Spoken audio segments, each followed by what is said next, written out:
हमारी पृथ्वी जीवन की विविधता से भरी पड़ी है।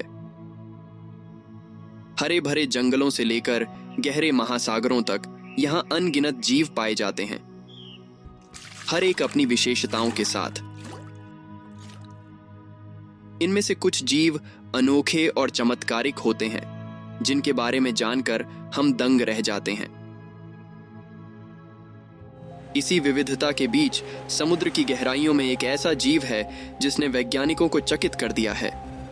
एक छोटी सी जेलीफिश टुरिटॉप्सिस डोर्नियाई, जो जीवन और मृत्यु के चक्र को चुनौती देती है। यह नन्ही जेलीफिश, जो केवल 4.5 मिलीमीटर डायमीटर की होती है, अमृता का रहस्य अपने भीतर समेटे हुए है।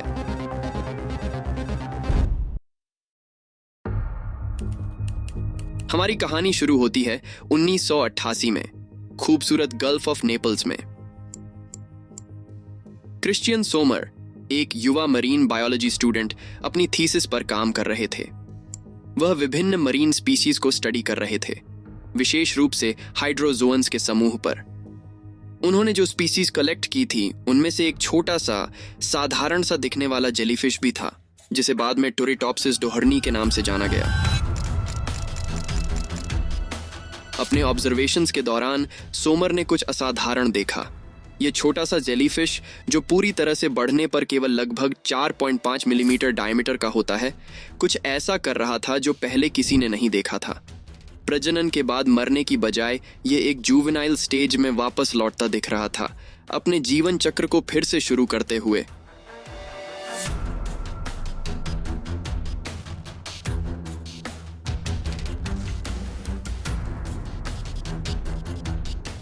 आखिर ये कैसे मुमकिन है कि एक जीव अपनी जीवन चक्र को रिवर्स कर सके? क्या हम इस विज्ञान को समझकर इंसानों पर भी प्रयोग कर पाएंगे? आइए इस रहस्य के पीछे छुपे विज्ञान की गहराई में उतरते हैं।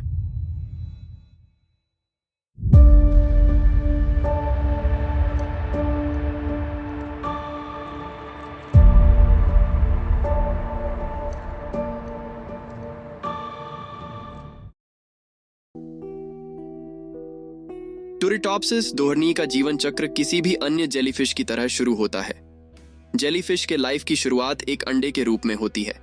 नर और मादा जेलीफिश अपने अंडाणुओं और स्पर्म्स को पानी में छोड़ते हैं, जहां वे मिलकर फर्टिलाइज्ड एग्स बनाते हैं। ये एग्स पानी में तैरते रहते हैं और कुछ समय बाद इनमें से लार्वे निकलते हैं। ये छोटे छोटे लार्वे तैरते हुए किसी ठोस सतह जैसे चट्टान या समुद्र के तल पर चिपक जाते हैं। जब प्लैनुला लार्वा एक सतह पर चिपक जाता है तो वह पॉलिप में बदल जाता है। पॉलिप एक छोटे पौधे जैसा दिखता है, जिसकी निचली सतह पर चिपकने के लिए एक बेस होता है और ऊपरी सतह पर एक माउथ और शिकार पकड़ने के लिए टेंटिकल्स होते हैं। इस स्टेज में पॉलिप इनएक्टिव रहता है और समय के साथ डिवाइड होकर क्लोन्स बनाता है। पॉलिप के कुछ समय बाद यह स्ट्रोबिला में बदल जाता है। स्ट्रोबिला की अवस्था में पॉलिप सेगमेंट्स में विभाजित हो जाते हैं, जो छोटे छोटे जेलीफिश के प्रारंभिक रूप होते हैं। इन्हें एफिरा कहा जाता है। स्ट्रोबिला के सेगमेंट्स टूटकर अलग हो जाते हैं और पानी में तैरने लगते हैं। ये छोटे छोटे एफिरा जेलीफिश का प्रारंभिक रूप होते हैं। एफिरा से अडल्ट जेलीफिश या मेडूसा का विकास होता है। यह वह स्टेज है जिसे हम आम तौर पर जेलीफिश के रूप में पहचानते हैं। अडल्ट जेलीफिश समुद्र में स्वतंत्र रूप से तैरती है, अपने टेंटिकल्स का उपयोग करके शिकार पकड़ती है और रिप्रोड्यूस करती है। इसी अवस्था में यह नर और मादा जेलीफिश अपने अंडाणुओं और स्पर्म्स को छोड़ते हैं, जिससे लाइफ साइकिल फिर से शुरू हो जाता है और सामान्यतः यहीं पर अधिकांश जेलीफिश का जीवन समाप्त हो जाता है। लेकिन टुरिटॉप्सिस डोहर्नी के साथ ऐसा नहीं होता। टुरिटॉप्सिस डोहर्नी जब एक्सट्रीम कंडीशंस का सामना करती है, जैसे कि फिजिकल डैमेज, स्टारवेशन या टेम्परेचर में बदलाव, तो यह ट्रांस डिफरेंशिएशन नामक प्रक्रिया को इनिशिएट कर सकती है सर्वाइवल मैकेनिज्म के रूप में। ट्रांस डिफरेंशिएशन एक बायोलॉजिकल प्रोसेस है जिसमें एक मैच्योर सेल किसी दूसरे प्रकार की मैच्योर सेल में कन्वर्ट हो जाती है। मरने की बजाय मेडूसा की सेल्स बदलने लगती हैं, जैसे मसल सेल्स, नर्व सेल्स और स्टिंगिंग सेल्स। वे एक प्रिमिटिव स्टेट में रिवर्ट होने लगती हैं। जेलीफिश का मेडूसा शरीर सिकुड़कर एक सिस्ट लाइक स्ट्रक्चर बना लेता है जो इवेंचुअली किसी सरफेस से जुड़ जाता है। इस सिस्ट के अंदर ट्रांस डिफरेंशिएटेड सेल्स रीऑर्गेनाइज होकर एक नई पॉलिप कॉलोनी बनाते हैं। यह कॉलोनी फिर से नए मेडूसाई को जन्म दे सकती है, जिससे जेलीफिश इफेक्टिवली अपने लाइफ साइकिल को फिर से शुरू कर सकती है। थियोरेटिकली इस साइकिल को बार बार दोहराया जा सकता है और इसी कारण से इस जेलीफिश को इमॉर्टल जेलीफिश कहा जाता है। टूरेटॉप्सिस डोहर्नी की डिस्कवरी ने पूरी दुनिया को चौंका दिया और साइंटिफिक कम्युनिटी में सिग्निफिकेंट इंटरेस्ट पैदा किया है। इसने हमें एजिंग और सेल्यूलर रिजेनरेशन को समझने के लिए एक यूनिक विंडो प्रदान किया है। और सबसे महत्वपूर्ण बात, इसने एक मिस्टिकल क्वेश्चन उठाया है, क्या इंसान कभी अमर हो सकता है? यह स्टेटमेंट सुनते ही एक साइंस फिक्शन वाइब आ सकती है, लेकिन टूरेटॉप्सिस डोहर्नी की खोज के बाद यह सवाल अब और अधिक रियलिस्टिक लगता है। लेकिन इंसान के इमॉर्टल बनने की संभावनाओं को एक्सप्लोर करने से पहले मैं आपसे एक सवाल पूछता हूं, क्या आपने कभी सोचा है कि हमें मारने वाला असली कारण क्या है? इंसान मरता क्यों है? ह्यूमंस में एजिंग और डेथ का मुख्य कारण है सेल डैमेज। हालांकि हमारे पास डैमेज सेल्स को रिप्लेस करने के मैकेनिज्म्स हैं, लेकिन उनकी अपनी लिमिटेशंस होती हैं। ह्यूमन बॉडी में सेल्स का प्रोडक्शन मुख्य रूप से दो प्रोसेसेस के जरिए होता है, माइटोसिस और स्टेम सेल डिफरेंशिएशन।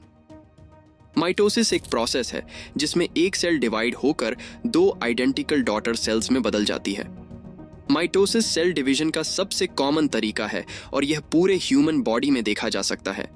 इसका उपयोग डैमेज्ड या डेड सेल्स को रिप्लेस करने और ऑर्गेनिज्म के ग्रोथ के लिए किया जाता है। उदाहरण के लिए, स्किन सेल्स रेगुलरली माइटोसिस करते हैं ताकि शेड हो चुके सेल्स को रिप्लेस किया जा सके, लेकिन यह प्रोसेस परफेक्ट नहीं है। हर बार जब एक ह्यूमन सेल डिवाइड होती है तो क्रोमोसोम्स के एंड्स पर मौजूद टीलोमियर्स छोटी होती जाती हैं। एक समय आता है जब ये टीलोमियर्स इतने छोटे हो जाते हैं कि डीएनए की प्रोटेक्शन नहीं कर पाते, जिससे सेल एजिंग और डेथ होने लगती है। यह प्रोसेस सेल के डिवाइड होने की संख्या को लिमिट करता है। समय के साथ सेल्स विभिन्न सोर्सेज से डैमेज एक्यूमुलेट करती हैं, जैसे यूवी रेडिएशन, टॉक्सिन्स और मेटाबॉलिक बाई प्रोडक्ट्स। कुछ डैमेज को रिपेयर किया जा सकता है, लेकिन सभी डैमेज फिक्सेबल नहीं होते, जिससे एजिंग और सेल डेथ हो जाती है। स्टेम सेल्स एक विशेष प्रकार की सेल होती हैं जो सभी मल्टीसेल्यूलर ऑर्गेनिजम्स में पाई जाती हैं। इनकी विशेषता यह होती है कि ये शरीर की विभिन्न प्रकार की सेल्स में विकसित हो सकती हैं। यह सेल प्रोडक्शन का एक अधिक स्पेशलाइज्ड तरीका है। Stem cells bone marrow, skin और गट जैसे एरियाज में हाईली कॉन्सेंट्रेटेड होते हैं, जहां कांस्टेंट रीजनरेशन की जरूरत होती है। उदाहरण के लिए, बोन मैरो में ब्लड सेल्स को फ्रीक्वेंटली रिप्लेनिश करने की जरूरत होती है, ऐसे ही स्किन सेल्स और गट लाइनिंग सेल्स में भी। वहीं दूसरी ओर, बॉडी के कई टिश्यूज में बहुत कम या कोई स्टेम सेल्स नहीं होते। उदाहरण के लिए, हार्ट और ब्रेन में रीजनरेट करने की एबिलिटी बहुत लिमिटेड होती है, क्योंकि इनमें significant population of stem cells नहीं होती। यही कारण है कि इन ऑर्गन्स को होने वाला डैमेज, जैसे हार्ट अटैक या ब्रेन इंजरी, अक्सर इरिवर्सिबल होता है या पूरी तरह रिपेयर करना मुश्किल होता है। जैसे जैसे हम एज करते हैं, हमारे बॉडी की टिश्यूज को रिपेयर और रिजनरेट करने की क्षमता सिग्निफिकेंटली स्लो हो जाती है। ये डिक्लाइन क्लोजली लिंक्ड है स्टेम सेल्स की फंक्शनैलिटी में कमी के साथ। स्टेम सेल्स की एबिलिटी टू डिवाइड और नए स्टेम सेल्स प्रोड्यूस करने की क्षमता समय के साथ धीरे धीरे घटती जाती है। फ्यूअर फंक्शनल स्टेम सेल्स के साथ बॉडी इंजरीज को रिपेयर करने में अधिक समय लेती है। वुंड्स धीरे धीरे हील होते हैं और सर्जरीज या फिजिकल ट्रॉमा से रिकवरी प्रोलॉन्ग्ड हो सकती है। वे टिश्यूज जो रेगुलर मेंटेनेंस और रिपेयर के लिए स्टेम सेल्स पर निर्भर होते हैं, जैसे कि स्किन, बोन्स और मसल्स, धीरे धीरे डिजेनरेट होने लगते हैं। इससे ऑस्टियोपोरोसिस, मसल वीकनेस और थिनिंग स्किन जैसी कंडीशंस डेवलप हो सकती हैं। टूरेटॉप्सिस डोहर्नी किस प्रकार से सेल डिवीजन की इन चुनौतियों को पार करती है? टूरेटॉप्सिस डोहर्नी को इतना खास क्या बनाता है? आइए जानें। ह्यूमंस में टेलोमियर्स उम्र के साथ घटते हैं, जिससे सेल एजिंग और डेथ होती है, जबकि इस जेलीफिश में यूनिक म्यूटेशंस हैं जो क्रोमोसोम्स के एंड्स पर मौजूद टेलोमियर्स को प्रिजर्व करती हैं। ये समझना कि टूरेटॉप्सिस डोहर्नी अपने टेलोमियर्स को कैसे मेंटेन करती है, इंसानों में एजिंग प्रोसेस को धीमा करने की स्ट्रेटजीज के लिए रास्ता दिखा सकता है। टूरिटॉप्सिस दोहरनी में रिसर्चर्स ने पाया है कि डीएनए रिपेयर और प्रोटेक्शन से जुड़े जीन्स की संख्या अन्य जेलीफिश की तुलना में दोगुनी है। ये जीन्स इसके डीएनए की इंटीग्रिटी बनाए रखने में मदद करते हैं, जिससे एज रिलेटेड डैमेज को रोका जाता है। यह खोज ह्यूमंस में डीएनए रिपेयर मैकेनिज्म्स को एनहांस करने के नए अप्रोचेस को प्रेरित कर सकती है। जब बात टूरिटॉप्सिस दोहरनी की आती है तो उनके पास स्टेम सेल्स नहीं होते। इसके बजाय वे ट्रांस डिफरेंशिएशन पर निर्भर करते हैं ताकि डैमेज टिश्यूज को सीधे बिना स्टेम सेल्स के बदल सकें। उदाहरण के लिए मसल सेल्स नर्व सेल्स बन सकते हैं, या इसके विपरीत जो भी हीलिंग के लिए आवश्यक हो, और यह उनके बारे में सबसे चौंकाने वाली खोज है। बिना स्टेम सेल लाइक फेज से गुजरे सीधे एक स्पेशलाइज्ड सेल टाइप से दूसरे में स्विच करने की यह क्षमता एनिमल किंगडम में बेहद रेयर है। इस जेलीफिश की सेल्स को ट्रांस डिफरेंशिएट करने की क्षमता रीजनरेटिव मेडिसिन के लिए नए अप्रोचेस को प्रेरित कर सकती है। टेक्निक्स विकसित की जा सकती हैं ताकि ह्यूमन सेल्स को रीप्रोग्राम किया जा सके, जिससे हम डैमेज टिश्यूज को स्टेम सेल ट्रांसप्लांट्स के बिना रीजनरेट कर सकें। ये spinal cord injuries, heart disease और यहाँ तक कि ऑर्गन ट्रांसप्लांट्स के लिए ट्रीटमेंट्स में क्रांति ला सकता है। कैंसर को अक्सर शरीर की सेल्स के अनकंट्रोल्ड तरीके से इमॉर्टल बनने के रूप में वर्णित किया जाता है।